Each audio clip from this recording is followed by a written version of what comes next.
Instituto Histórico e Geográfico de Alagoas é a maior referência na história de Alagoas e do Brasil, situado em Maceió. Estamos aqui com seu diretor-presidente, o professor Jaime de Altavilla, que vai nos explicar tudo o que tem aqui dentro. Onde tem cultura, o gente da gente está presente. Estamos aqui com o professor Jaime de Altavilla, que é o diretor-presidente, como já dissemos, do Instituto Histórico e Geográfico de Alagoas, que ele está nos dando a honra desta entrevista, que é histórica, e mostrar o que tem aqui dentro do Instituto Histórico. Professor Jaime, muito obrigada por nos receber. Estamos aqui na web de Maceió para o mundo e, como nós dissemos, professor, o gente da gente está presente aonde tem cultura. Muito obrigada por nos receber. É uma satisfação para todos nós. O Instituto Histórico e Geográfico de Alagoas, criado em 1869, a 12 de dezembro, no Palácio do Governo, quando era presidente da província, José Bento da Cunha Figueiredo Júnior, pernambucano, que reuniu em palácios intelectuais da época para a criação do Instituto, porque já existia na época o Instituto Histórico e Geográfico Brasileiro. Em seguida houve o Instituto Histórico, Arqueológico e Geográfico Pernambucano. E ele trouxe de Recife, quando veio para Maceió, para ser o presidente da província, os dados, o estatuto do Instituto Histórico Pernambucano. E foi esse estatuto que deu margem à criação do Instituto Histórico de Alagoas, a 2 de dezembro de 1869, lá no Palácio do Governo. Outra data significativa para o Instituto foi que em 1872 nós criamos a revista do Instituto, que é essa revista que tem, já está no 50º, no número 50, vamos dizer assim, que traz publicações históricas de Tomás Espíndola, de Dias Cabral, de Romeu de Avelar, de Graciliano, de meu pai Jaime de Altavilla, de Craveiro Costa, que foi secretário perpétuo do Instituto, de Abelardo Duarte e outros tantos historiadores que passaram por aqui nesses 145 anos de existência do Instituto. Então essa nossa revista é para os pesquisadores objeto de pesquisa na área de História e Geografia, que é a especialidade do Instituto, dos institutos históricos. História, Geografia, particularmente a Geografia e a História de cada estado. Professor Jaime, essa revista, ela existe desde quando? 1872. 1872. Mas naquele tempo não existia gráfica aqui em Alagoas. Então era feito em gráficas fora daqui, ou as únicas gráficas que tinham, faziam, que chamavam-se opúsculos, que eram edições mensais, para então serem condensadas em caderno para um volume só de cada ano. E qual a periodicidade dessa revista? De 2 em 2 anos nós estamos publicando.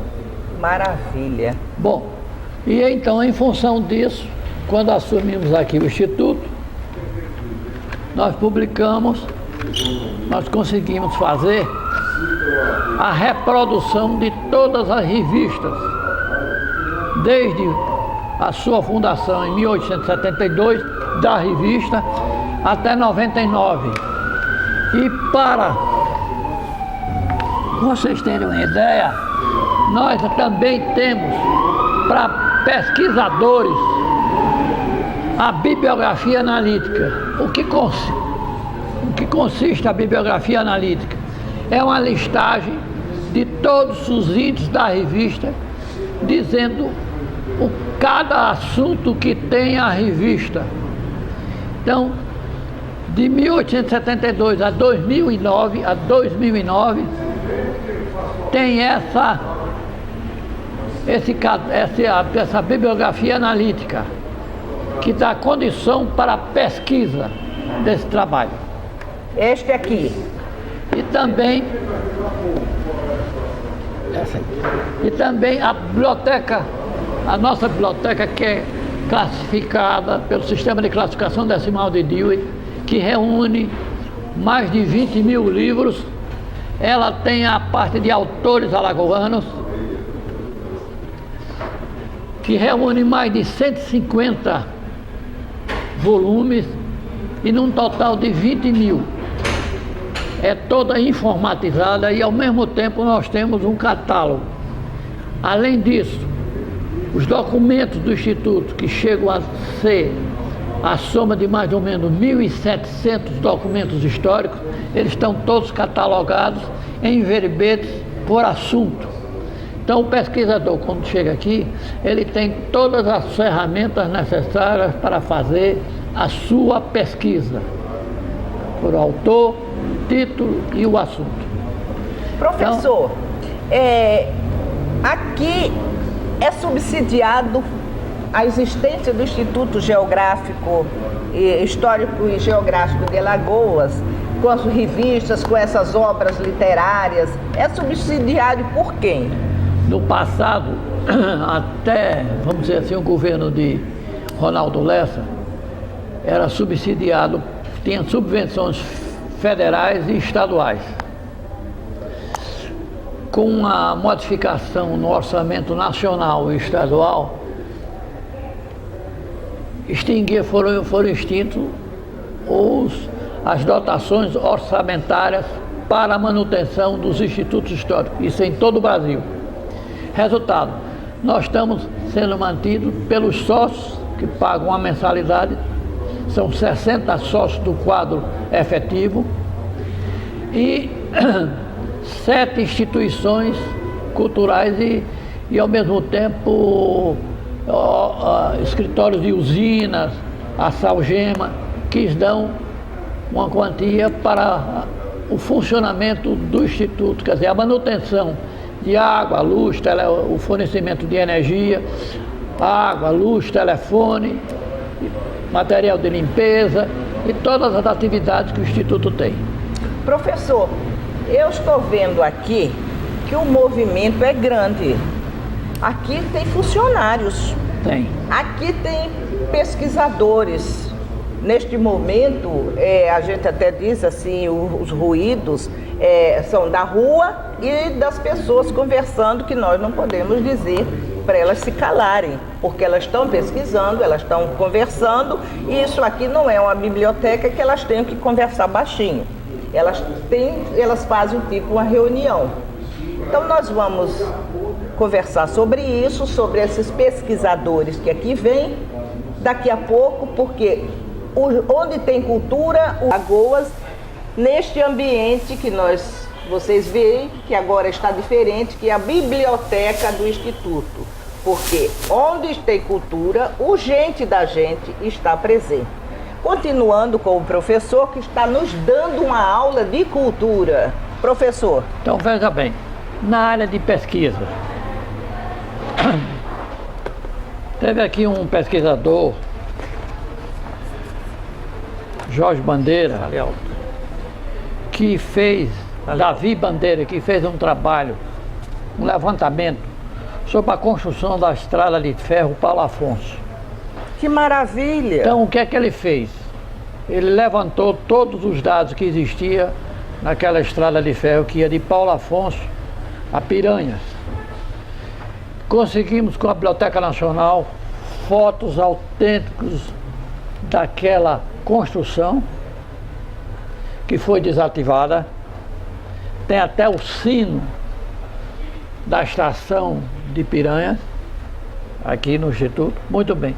Então ele fez esse trabalho, levantou, mandamos para o Instituto Histórico, que aprovou e enviou todas as fotos, e aqui está um trabalho de pesquisa sobre a construção da estrada de ferro Paulo Afonso. Outro que nós vamos ver aqui. Outro trabalho muito importante foi esse. Nós levantamos todas as fotos de Maceió antigo com o Fernando Gomes, que é historiador, diretor do museu, e que levantou conosco todas as fotos do nosso arquivo de fotografias, também digitalizado. O Fernando Gomes é o que é cirurgião plástico? Cirurgião plástico. Então nós temos esse trabalho de levantamento. Outro caso importante para vocês, outro dado importante, é que em 2008 reunimos todos os dados sobre o Instituto Histórico. Vocês têm aqui a denominação, os fins do Instituto, o brasão do Instituto, a relação dos presidentes eleitos do Instituto, a relação dos seus secretários perpétuos, a relação de todos os fundadores, a relação dos sócios efetivos, honorários, beneméritos, os patronos das cadeiras, todos os dados referentes à vida de nossa instituição está aqui em dado compilado. Então foi um trabalho de quase 5 a 10 anos para levantar todo esse... Este trabalho é de quem, professor? É daqui da gente. Da equipe do Instituto Histórico e Geográfico de Alagoas. Ali, atos governamentais. Esses atos governamentais, 2 e 3 e está o quarto na gráfica para ser 3. Para ser publicado, já está em vias de publicação. O que é que eles representam? No passado, antes da imprensa oficial existir, todos os atos oficiais do governo de Alagoas eram publicados em jornais contratados pelo governo do estado, jornais particulares. E o que é que aconteceu?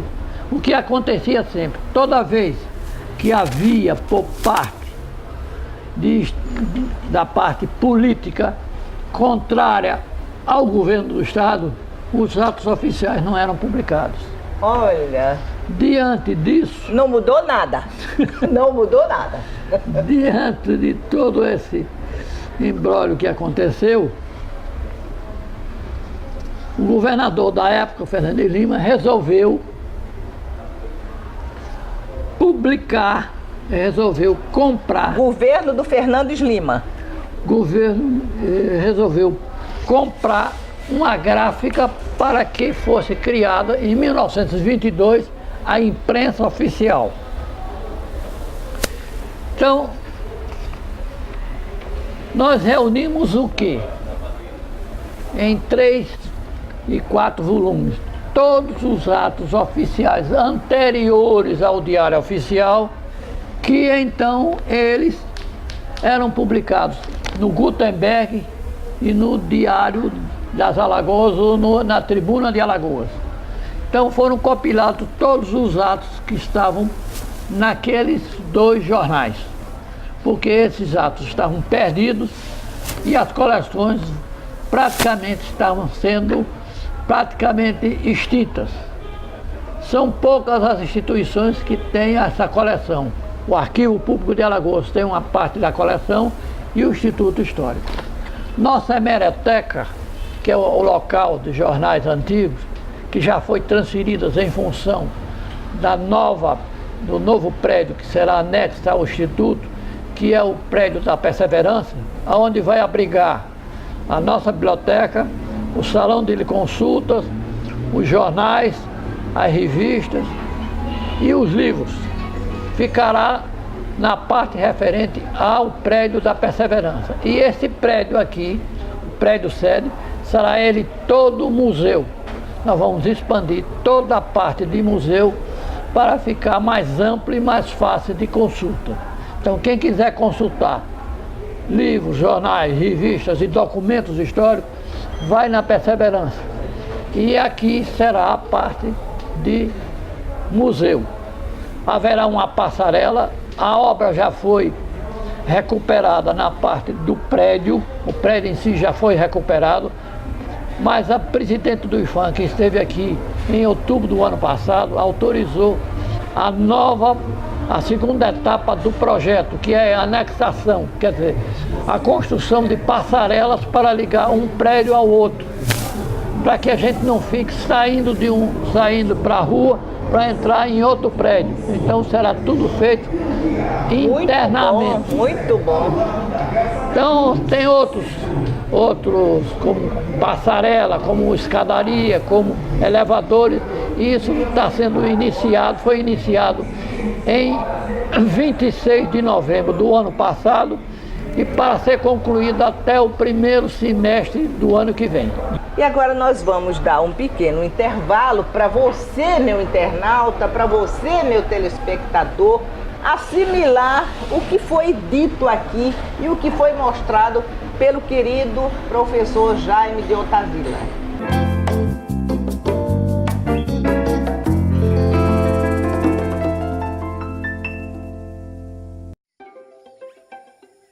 Como brasileiro, eu me sinto responsável pela preservação dessa riqueza natural.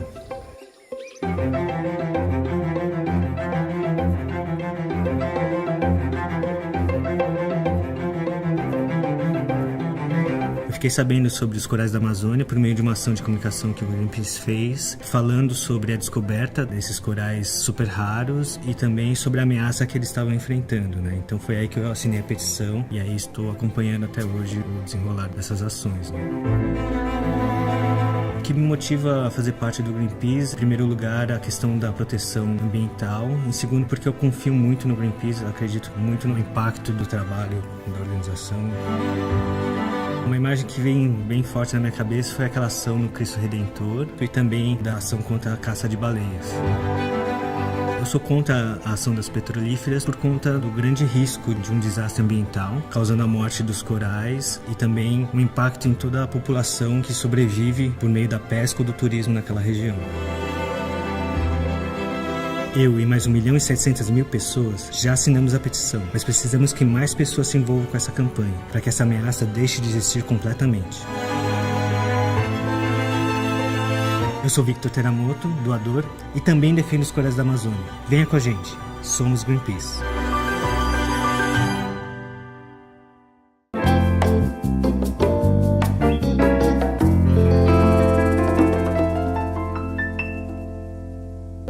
O Gente da Gente está presente com Cláudia de Bulhões. E é neste momento com o queridíssimo professor Jaime de Altavilla dando uma aula de cultura para mim e para todos vocês.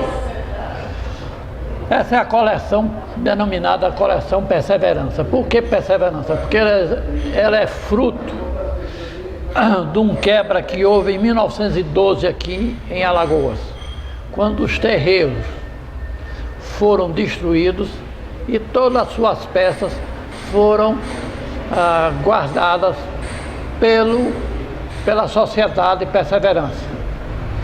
Há 55 anos passados, com a extinção da Sociedade Perseverança, veio a Alagoas uns emissários da Geographic Magazine, aquela revista que hoje em dia já é traduzida para diversos países. É uma revista especializada em geografia e obras gerais. Esses emissários vieram à diretoria da extinta Sociedade Perseverança, que estava sendo extinta, com um cheque em branco, que queriam comprar essa coleção de peças afros e não estimavam dinheiro. O que a diretoria estipulasse, eles pagavam em dólar. E nessa oportunidade, e por que razão eles tomaram conhecimento disso? Porque Gilberto Freire conheceu essa coleção e, indo aos Estados Unidos, fez uma palestra sobre a validade e a preciosidade dessas peças. Então eles, conhecendo isso, imediatamente queriam comprar. Nessa oportunidade, Dr. Theo Brandão, Dr. Abelardo Duarte, tomando conhecimento que todas essas peças iam sair de Maceió, reuniram a diretoria do Instituto, reuniram a diretoria da sua extinta Sociedade Perseverança, para que houvesse um modus vivendi de que essas peças não saíssem de Maceió. E então, numa sessão solene, foi oficializado a doação dessas peças ao Instituto Histórico. E em 1974, Dr. Abelardo Duarte, o antropólogo, folclorista, médico e secretário perpétuo do nosso Instituto Histórico, elaborou esse catálogo da coleção. E esse catálogo resume o levantamento de todas as peças. E nós estamos vendo aqui agora. Que qualquer pessoa pode visitar, só que nós estamos já elaborando um novo catálogo que o Fernando Gomes está concluindo, que vai ser publicado pela Gráfica do Senado, com fotografias novas, um negócio todo bem atualizado sobre essas peças. Entre as diversas peças se destaca os capacetes, como um capacete descrito por Dr. Abelardo Duarte, que ele denominava algum China, que esse naquela época valia 500 mil réis. Imagine quanto não seria hoje. O que a gente sabe é o seguinte: toda essa parte referente aos búzios não vieram do Brasil, são oriundos da Nigéria, porque teve aqui um especialista de São Paulo que classificou isso e verificou que todas esses búzios são oriundos da África e não do Brasil. Todas essas peças de divindades são que pertenciam a cultos africanos em Alagoas.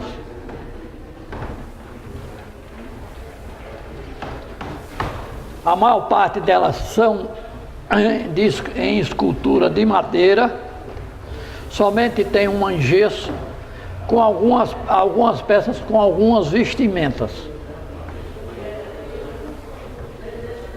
Alguns são instrumentos referentes justamente aos seus cultos, que eu não tenho, vamos dizer assim, a especialidade de saber qual o destino deles.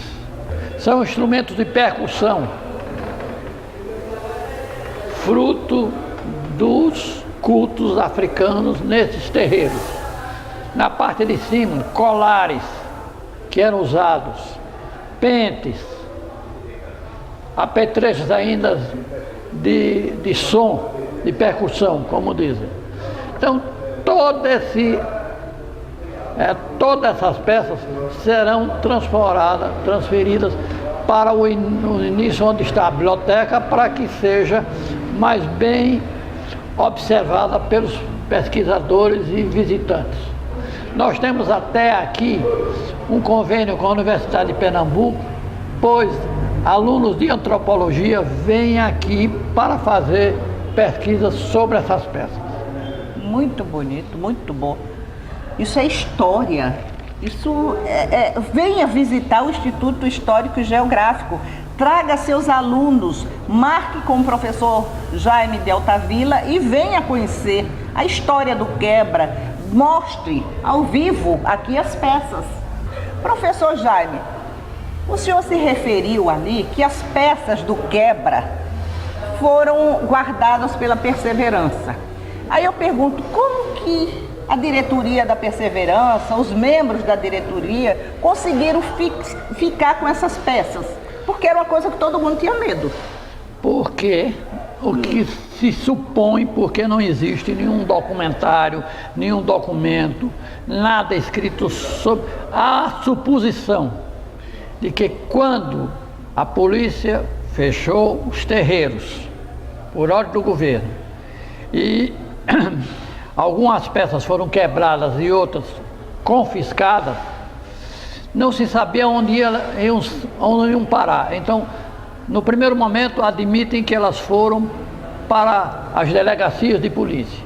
E em segundo momento, se descobriu que elas estavam no porão do prédio da Perseverança. Quer dizer, alguém colocou lá. Colocou lá. mas não existe E prova também não jogou testemunhal. fora, não é, Não, professor? ele não jogou fora. Sabia do valor. Agora, o Instituto, então, há 55 anos, conseguiu que essas peças viessem para o Instituto para que o doutor Abelardo Duarte e o doutor Theo Brandão realizassem o trabalho de catalogação, pesquisa e exposição das mesmas. Vamos continuar, porque isso aí Vamos. estava me intrigando, né? Como é que essas peças foram parar na Perseverança, porque eram peças malditas naquela época, né? Exatamente. Então, as pessoas, essa diretoria já sabia do valor histórico. Não é por aí, professor? É. Esse sino tem uma particularidade. Esses sinos não é somente um. Todos eles foram feitos pelo mesmo sineiro de São Miguel dos Campos, mais ou menos em Cururipe. Quem já pesquisou sobre isso é o professor Lemos. E este sino, meu pai, quando era presidente do Instituto Histórico, recebeu de Dom Adelmo Machado, porque esse sino estava na igreja de Ipioca. E o interessante, ele tem em sua inscrição: me fizeram em Cururipe para Nossa Senhora do Ó e Santo Antônio do Berim, da Vila do Ipirocca, em 1858. 1858. E tem o nome do sineiro, Nicolau de Oliveira e Silva. Então vejam vocês, em 1858 já o sineiro fazia esse trabalho de bronze. Bronze. Fez todo esse trabalho e ainda mais colocou o seu nome. Além disso, Professor, o senhor tem ideia de quantos quilos tem esse sino? não. Porque para uma igreja segurar um sino dele, tinha que ser umas paredes super. Isso. É. Porque, ó, é pesado, meu caro telespectador. Vamos adiante. E o interessante é que tempos depois o Instituto recebe das Irmãs Rocha o sino da Capela do Engenho Lamas, no município de São Miguel, datado de 1879. E é o mesmo sineiro que fez a mesma inscrição, Nicolau de Oliveira e Silva. Praticamente era ele na época. Ele mesmo quem fazia.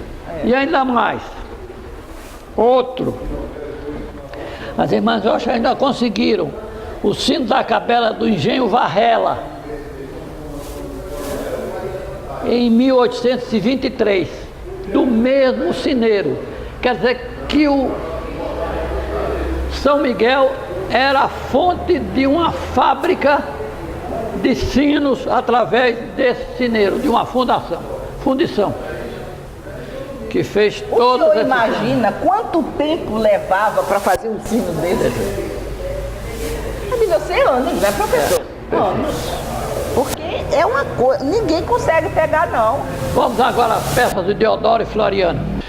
Esses três cofres aqui são oriundos da cidade de Marechal Deodoro, que foram transferidos para Maceió com a mudança da cidade, com a capital sendo transferida de Marechal Deodoro, Santa Maria Madalena da Lagoa do Sul, para Maceió. Os cofres da Real Fazenda Pública vieram para Maceió. E o historiador Aminadab Valente escreveu um trabalho chamado A Mudança do Cofre. Nesse trabalho ele explica o quê? Que quando houve a transferência, que vieram os três deputados da Real Fazenda, abriu o cofre, que cada cofre desse tem, por exemplo, esse aqui tem 3 chaves. Ninguém consegue abrir, não. Os 12 contos de réis que existiam, que era o lastro do governo da época, tinham desaparecido. Isso ele fala no livro de Aminadab Valente, A Mudança do Cofre. Cofre da Tesouraria Real da Fazenda da antiga cidade de Alagoas, Marechal Deodoro, capital da antiga província, transferida pela lei número 11 de 9 de dezembro de 1839, sancionada pelo presidente da província, Agostinho da Silva Neves, para a vila de Maceió. Aqui são peças pertencentes a Deodoro e a Floriano, quando estavam no exército.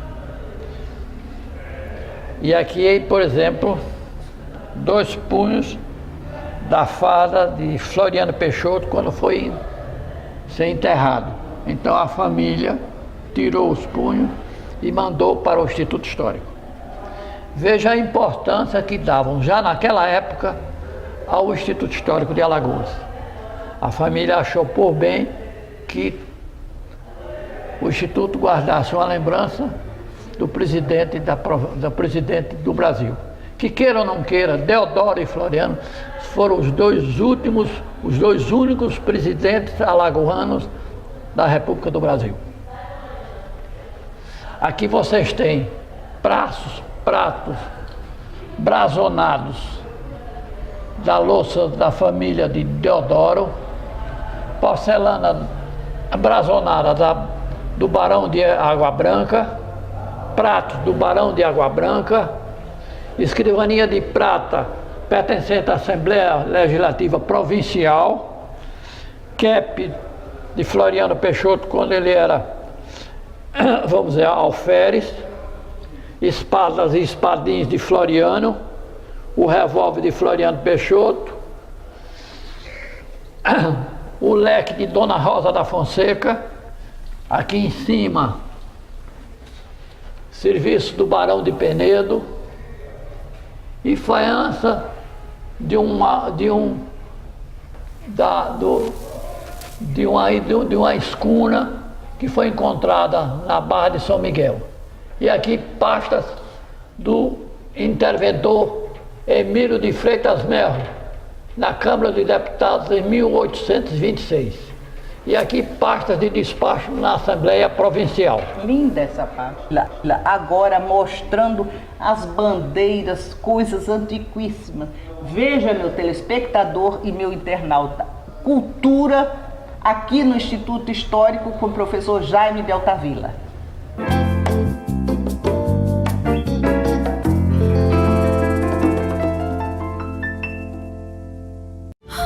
O que é urgente para você?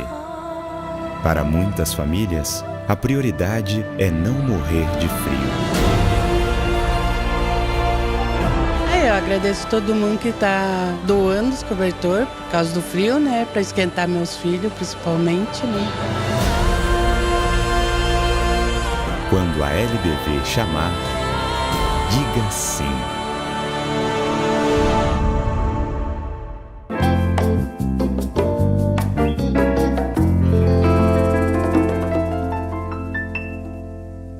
Veja, meu telespectador e meu internauta, cultura aqui no Instituto Histórico com o professor Jaime de Altavilla. Aqui é a única farda de oficial paraguaio existente no Brasil. Por que razão?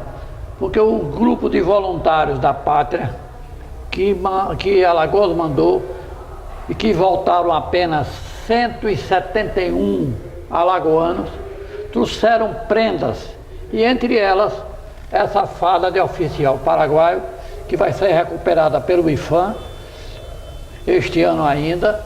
Aqui é uma bandeira do navio brasileiro chamado Patacho Restaurador, que foi tomado pelos paraguaios e retomado pelos voluntários da pátria lá na Guerra do Paraguai. Aqui uma bandeira imperial do Batalhão dos Voluntários da Pátria, toda ela furada de balas, oriunda justamente de lá, que foi doada pelos voluntários quando chegaram em Alagoas. Tudo da Guerra do Paraguai. Tudo da Guerra do Paraguai. Aqui são bandeiras do Senado da Câmara da Vila do Penedo. São todas elas abordadas em ouro e prata, e embaixo um estudante do clube do 16 de setembro da cidade de Penedo. Quer dizer, são todas elas oriundas da cidade de Penedo que vieram para Alagoas. E da Guerra do Paraguai? Não, aqui já da cidade de Penedo. Da cidade de Penedo. O Gente da Gente, aqui na sua TV Maceió, canal 22, e através das TVs internet, Gente da Gente Maceió agora, está mostrando peças históricas disponibilizadas pelo professor Jaime de Altavilla. Imaginem o que era a escravidão naquele tempo. Se hoje ainda existe escravos de algumas coisas, imagina naquele tempo. Peças de ferro, não é, professor? Peças de ferro. Tem até uma gargantilha que está escrita ali, foi forjada, ladrão e fujão. Essa gargantilha foi encontrada quando da terraplanagem da ladeira da catedral. Então supõe-se que no engenho Banguê, Maceió, do Apolinário Fernando Padilha, existiam escravos, e os escravos, alguns escravos, eram penalizados com essas gargantilhas. Os que fugiam, não é? Os que fugiam. E tem os detalhes, como eram eles colocados, as lanças com as gargantilhas nos portais, para que a pessoa ficasse ali horas e horas, ou então como um animal, levando uma gargantilha com um sino. Para onde passasse, não fugir. Não fugir.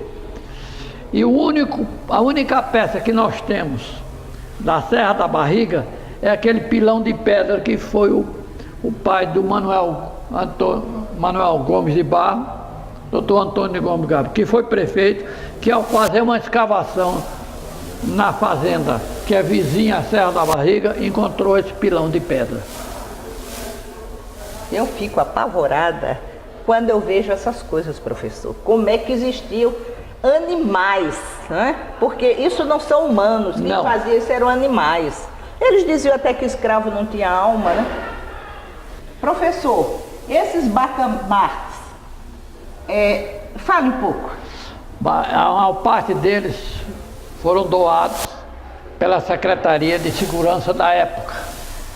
Alguns são do tempo dos bandeirantes, uma vez que tem até bases para ser colocada no chão, face ao retorno quando eram disparadas as balas.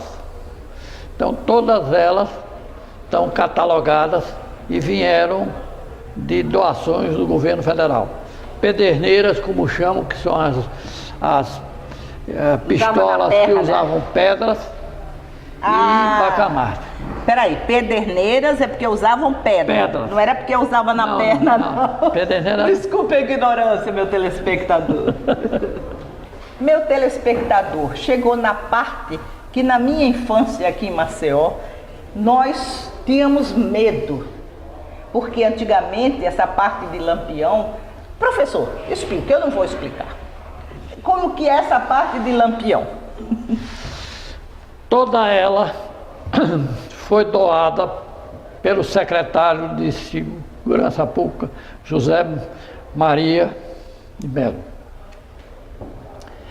que em nome do governo de Alagoas, no tempo do governo Ormán Loureiro, quando em 1938 houve a morte de Lampião numa emboscada em Angico, do outro lado do rio São Francisco, todo esse acervo veio pela secretaria com a listagem. E o Frederico Pernambucano, que era um historiador de renome e é até o dia de hoje, que escreveu um trabalho muito importante sobre Lampião, descreve todas essas peças e dizendo que todas as peças que existem no Instituto são autênticas. Um detalhe importante é que todas essas bolsas que estão bordadas foi pelo próprio Lampião em Maria Bonita. São eles que bordavam esses utensílios. E era na mão, professor? Bordavam na mão? Botavam não em máquina, tinha fotografia, tinham máquinas manuais. Porque são coisas maravilhosas. Era. As fotos deles que estão no Instituto Pernambucano, as luvas de vaqueiro que usadas por Maria Bonita, o cantil de Lampião, um chapéu que subtende que pertenceu a Lampião, os óculos que também pertenceram a ele, e uma das dragonas, porque chamavam ele de capitão, que era um título honorário dado pelo governo quando quiseram que o Lampião fosse de encontro ao batalhão dos comunistas que existiam no interior de Alagoas. Professor, essa é a cabeça de Lampião que eu tinha medo? Essa era a cópia. A cópia? Porque a cabeça foi levada para o Instituto Nina Rodrigues do Rio, de Salvador, e lá o doutor Estácio de Lima mandou enterrar. Entregou a família para ser enterrada. Porque eu me lembro que tinha cabelo. Isso. E nós até brincávamos uma com as outras, dizia assim, porque de vez em quando nós íamos visitar. E não era como colégio, não. Nós passávamos por aqui, entrávamos, víamos visitar. E a gente dizia que essa cabeça ia pegar de noite, a gente. Simplesmente é uma máscara de cera feita baseada na cabeça de Lampião. Porque diz que a família de Lampião que pediu para enterrar a cabeça de Lampião, não? Uma coisa justa. Exato. Professor, estou vendo aqui essa madeira, essa tábua que resiste há anos, creio que resiste para mostrar os animais que eram os homens. Ainda são, mas antigamente eram piores. Essa madeira é para... tronco de escravos, castigo dos escravos que fugiam. Quando eles voltavam, eram guilhotinados praticamente. Eram fechados aqui no tronco. Não. Isso, não levante não, professor. Isso é aberto. Abre. Agora que eu entendi, caro telespectador, como é que entrava a cabeça aqui. É aberto, isso aqui. Isso aqui é aberto, entrava. Aqui eram os braços, professor? Isso. Os braços. E a cabeça aqui ficava onde? Assim? Aqui era a cabeça. Aqui são vários escravos aqui. Vários escravos. Aqui a cabeça. Aí eu estava querendo entender, quando eu cheguei aqui, como é que a cabeça entrava aqui. Agora eu entendi, o professor explicou. Levantava e fechava. Imaginou, meu caro telespectador?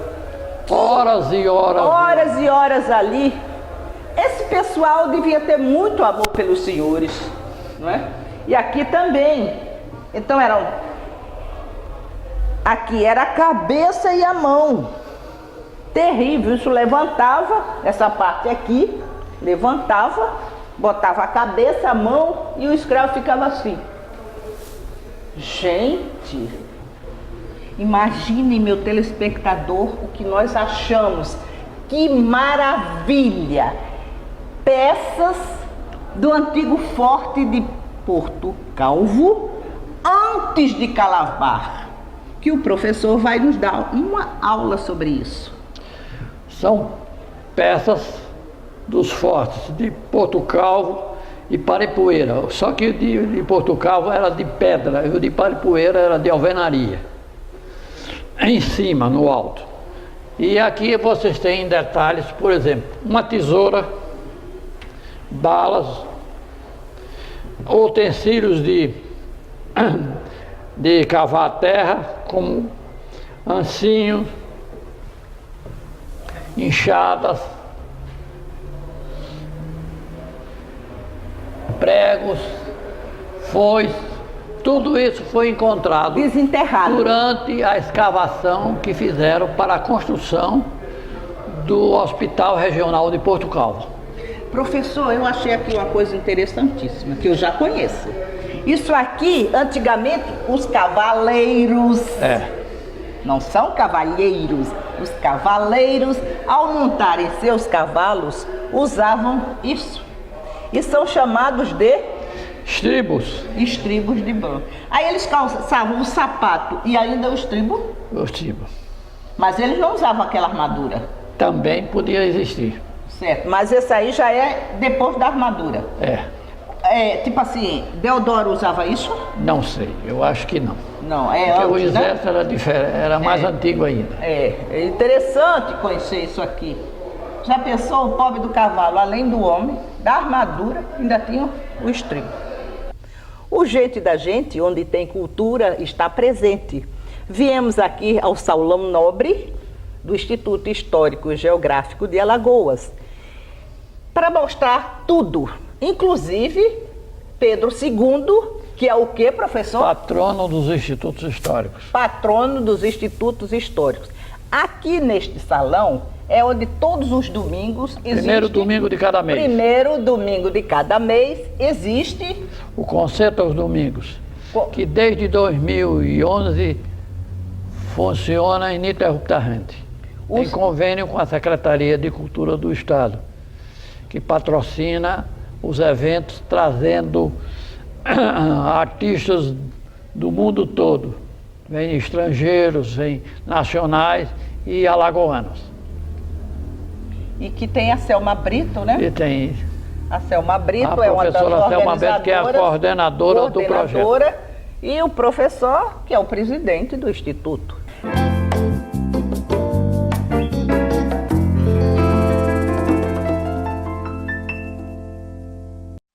Quem doa sangue, doa esperança, recebe sorrisos, alegria e confiança. Quem já doou sabe o bem que faz, o coração se alegra pra doar mais. Doe sangue regularmente, não importa o tipo que você pertence, seja A, B, O ou AB, tem sempre alguém esperando você. Doe sangue regularmente, não importa o tipo que você pertence, seja A, B, O ou AB, tem sempre alguém esperando você. Uma doação pode beneficiar até 4 vidas. Por isso é importante que todo doador continue com este ato de bondade sempre. Procure um hemocentro e seja um doador regular.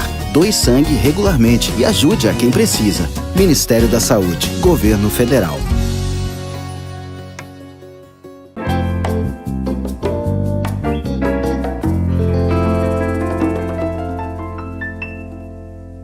Descemos, porque o Instituto Histórico de Alagoas tem a parte de cima, tem a parte de baixo e em breve a parte do lado também. Estamos aqui onde tudo é arte marajoara. A arte marajoara é oriunda da ilha de Marajó. E o professor vai continuar com a aula, porque o gente da gente está presente.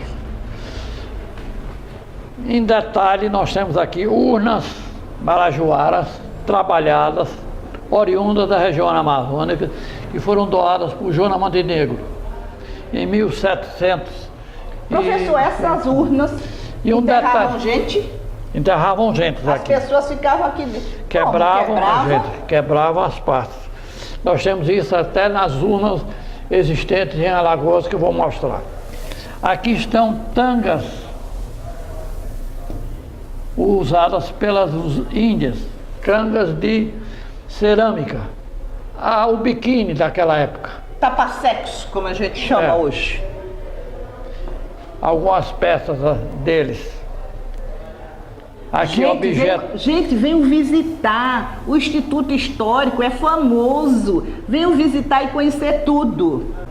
Professor, e aqui? Também são urnas funerárias, algumas peças de umas e de outras partes referente à cúpula ou então a parte do fundo de cada urna dessa. E o interessante, todas elas trabalhadas com inscrições e pinturas da época. Professor, tudo quebrava, eram os ossinhos? Quebravam os ossos, pequenas. Possivelmente. Para caber aí os nossos funerários, porque eles naquele tempo não queimavam, né? Não incineravam. Não incineravam. Aqui já é do nosso indígena de Alagoas? Não, ainda são peças do tempo na região amazônica. São lemes, remos de cerimoniais constantes das cerimônias dos índios da região amazônica. Porque e tem de preferência da ilha de Marajó. Em madeira, não é? Em madeira, trabalhado. Isso. Com pintura. O professor Jaime de Altavilla falou que isso são burdunas. Professor, explica, por favor, o que são burdunas. Burdunas ou tacapes. Eram os instrumentos de ataque, de combate dos índios. Então tem uns que eram... Professor, brincando, eram os AR-15 daquele tempo. Pronto. De cerimoniais e flechas e dardos daquela época. Também de cerimoniais, quer dizer, constantes das cerimônias deles que praticavam e tinham que ser enfeitados para a decoração dos meus. Professor, e aquilo ali com aquelas rodinhas? Chama-se zarabatanas. Ah! Não é? Que soprava e saiu o veneno com o dardo. Que está aqui, as flechas de zarabatana, setas de zarabatana e os cestos com as setas. Que eles usavam nas costas. Que eles usavam nas costas e os potes com curare. O veneno. E esse curare, que está impregnado ainda nas setas, hoje em dia ainda prevalece. Então, se a pessoa tocar numa seta dessa, pode ser envenenado ainda. Que curare, hein?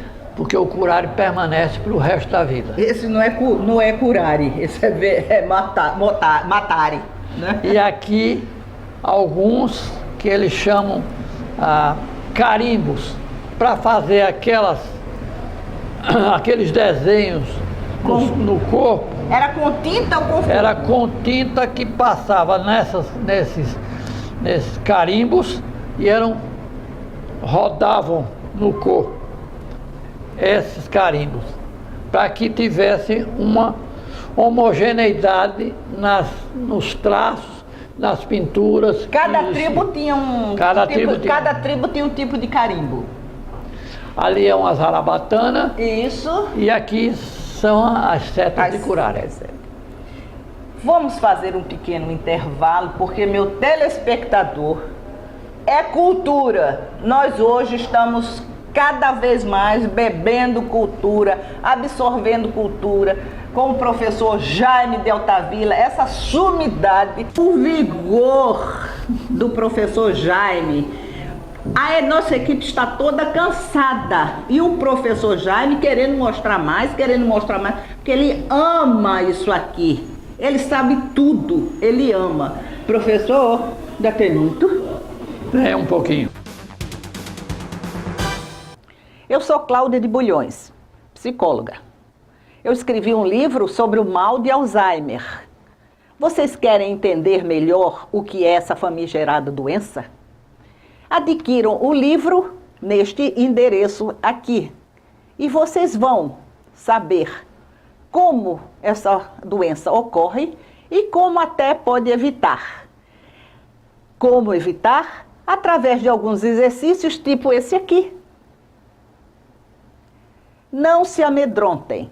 Adquiram o livro sobre o mal de Alzheimer e saibam tudo. Voltando do nosso intervalo, toda a nossa equipe exausta e o professor inteirinho querendo mostrar tudo do Instituto Histórico e Geográfico de Alagoas. Professor, a gente vê muito isso na televisão. Certo. O que é isso? São máscaras para cerimoniais. Que colocava e desaparecia o rosto, isso, né? Para cerimoniais indígenas. São simbologia de máscaras que foram doadas pelo Fernando Gomes, que é sócio daqui e é o diretor do museu. Todas essas máscaras expostas foram da coleção dele que ele trouxe para aqui, para o Instituto. Fernando é o máximo. Aqui também máscaras também, indígenas. Da coleção dele. E tem aqui de bronze, né? É. De bronze. Oriunda do Peru. Do Peru. Aqui também, isso aqui também é para vestir? Máscaras das tribos Carajás de Goiás. Mas aqui coloca na cabeça? Coloca na cabeça. Aí a pessoa fica sem ver nada, né? E fica dançando. E da hoje no candomblé se usa muito essas coisas, né? Porque tudo é oriundo da África. Aqui A também. mesma coisa. E a mesma coisa. Aqui também. Sempre usando. Imagina, caro telespectador, você com isso na cabeça, dançando. Olha como é grande isso aqui. O cestinho ali do lado, é tudo muito antigo. Daí o valor de você vir conhecer o Instituto Histórico e Geográfico de Alagoas. Eu estou aqui conversando com o professor se não existe um sócio contribuinte, porque não necessariamente a pessoa vai sustentar. Mas se der 20, 30, 100 reais, acrescenta para uma limpeza. Como também tem o sócio correspondente, o sócio honorário, o sócio benemérito e o sócio efetivo. São as clássicas aqui. E cada um tem já certo o valor? Tem.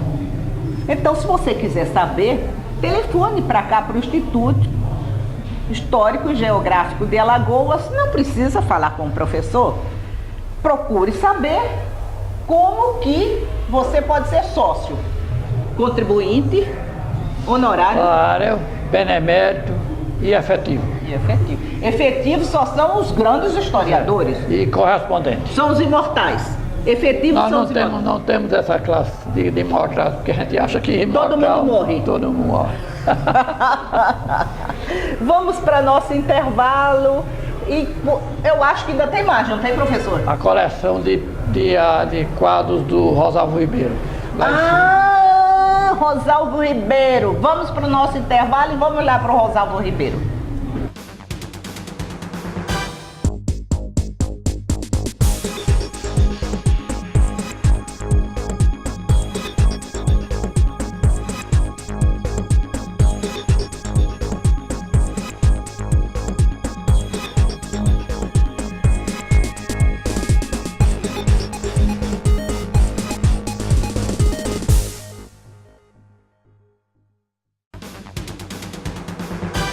Alô, meu telespectador, alô, meu internauta, estamos telefonando para você aqui do programa Gente da Gente, no canal 22, para dizer que nós estamos no Instituto Histórico e Geográfico de Alagoas com o professor Jaime de Altavilla. Alô, professor, pode nos responder? Pois não.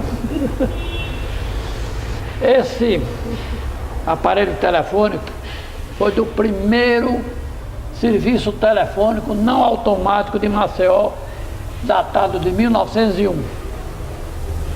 Agora esse salão aqui tem quadros, todos os quadros foram pintados por Rosalvo Ribeiro. Rosalvo Ribeiro, artista, pintor alagoano, recebeu prêmios em Paris, radicado no final dos seus dias em Alagoas, foi diretor da Biblioteca Pública, um dos membros da diretoria do Instituto Histórico. Todos os quadros, todos eles pintados por Rosalvo Ribeiro, doados pelo Rosalvo Ribeiro ao Instituto Histórico. A outra coleção importante de Rosalvo Ribeiro está no Salão Nobre do antigo Palácio do Governo, que hoje em dia é a sede da Secretaria de Cultura. Lá reúne maior número de quadros, cerca de uns 25 quadros pertencentes também a Rosalvo Ribeiro.